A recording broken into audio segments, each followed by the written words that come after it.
নমস্কার, ওঙ্কার বাংলা ডিজিটালে স্বাগত। সঙ্গে রয়েছে দেবাঞ্জলি। নজর রাখবো এই মুহূর্তের বিশেষ কিছু আপডেটসের দিকে।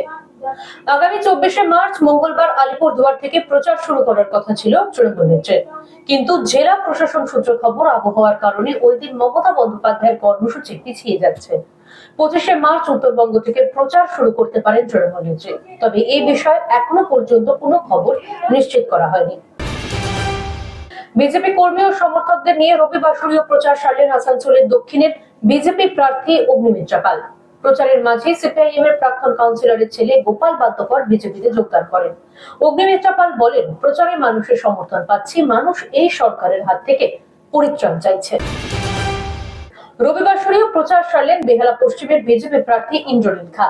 এদিন বুড়ো শিবতলা মা কালী মন্দির এবং হনুমানজির মন্দিরে পুজো দিয়ে প্রচার শুরু করেন তিনি। প্রথমে বুড়ো শিবতলা বাজার, তারপর বুড়ো শিবতলার বিভিন্ন গলিতে গলিতে প্রচার এবং মানুষের সঙ্গে জনসংযোগ করেন তিনি। এরকমই আরো নানা নিউজ আপডেট পেতে হলে নজর রাখুন ওঙ্কার বাংলা ডিজিটাল।